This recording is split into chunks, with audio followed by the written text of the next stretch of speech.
안녕하십니까. 안세계 대표 박정혜사입니다. 오늘 이제 476강은요.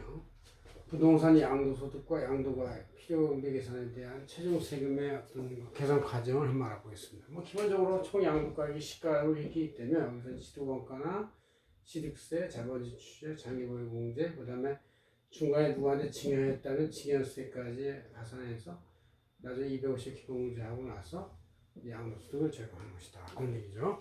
이렇게 이제 하는 것이 이제 현재 우리 기본 프레임워크인데, 이건 이번에 우리 안세정전원 10월 20일자 이렇게 표지에 나와 있는 내용이고, 한번 이거랑 보겠습니다. 뽑아놨으니까 잘 보시면 그냥 이해할 수 있을 것 같아요.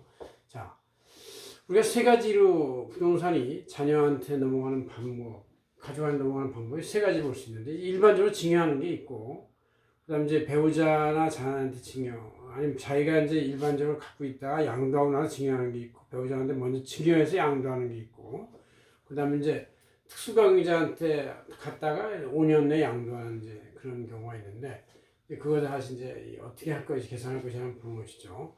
자, 양도세 납세자가 본인이 양도하는 건 이제 본인이고, 배우자나 자녀한테 증여하는 것은 이제 배우자나 자녀가 양도자가 되는 것이고, 특수관계자한테 경유하고 나서 5년이 지나면 몰라도 5년 내에 양도하는 것은 본인이 양도를 보는 것이다. 이런 얘기죠. 그 양도가액은 실제 거래가액으로 다 하는 것이고, 치중거래가. 취득원가는 이제 본인이 양도할 때는 본인의 당초 실제 원가를 그대로 적용하고, 배우자를 거쳐서 양도할 때는 배우자나 자녀한테 증여 신고를 한 그 금액, 그것이 양도 취득가액보다 높으면 높은 대로, 낮으면 낮은 대로 당초에 그 증여 신고한 금액, 신고할 때 기재하는 금액이 있어요. 그게 이제 기준시가나 공시가 이상으로 하긴 하는데, 그래도 혹시 더 높게 평가를 해서 올리는 사람도 있고 여러 가지가 있기 때문에 이제 그게 올라갈 수가 있는 것이죠. 이게 이제 양도가액이 이렇게 있는데, 그냥 취득가액 하는 것보다 일단 증여해서 양도하는 게 이제 일단 가격을 올린 다음에 증여세를 내고 하는 것이 이제 소득 하나를 두 개로 꺾는 효과도 있고, 또 이 증여세 올라가는 이유는 양도세 직접 내는 것보다 초기 단계에서 10%부터 기어 올라가기 때문에 훨씬 유리할 수가 있기 때문에 저렇게 이제 자녀한테 증여하고 나서 양도하는 게 훨씬 더 유리한 경우가 많이 있습니다. 그러나 특수관계자를 경유하고 나서 5년 내에 양도하는 것은 그 특수관계자 양도하는 걸 보질 않고 본인의 당초 실제 원가를 양도하는 것으로 본다. 그런 얘기죠. 돌아오면 타불이다. 그런 얘기예요. 이럴 때 이제 취득세와 자본출액을 가산할 때 일반적인 양도는 당연히 가산 다 가는 것이고, 증여세 상당액은 이제 일반적인 경우는 자기가 먼저 양도하는 거니까 해당이 없고, 근데 자녀한테 증여하고 양도하는 것은 그 증여세 상당액을 취득원가에 가산을 해서 해주는 경우가 해주게 돼 있습니다. 그것도 하나의 그 취득 부대 비용이기 때문에. 그러나 특수관계자한테 경유 3년에 양도하는 것은 그 증여세는 가산이 안 돼. 이것은 이제 일종의 부당행위이기 때문에 별로 인정을 안 해준다. 그런 얘기예요. 계산된 세금이 이제 일단 일반적인 경우는 본인의 양도세가 먼저 나오는 것이고, 그러나 이제 배우자한테 자녀가 증여하면은 이제 배우자 자녀의 양도세가 되는 것이고, 특수관계자 통한 것은 본인의 양도세가 또 되는 것이다.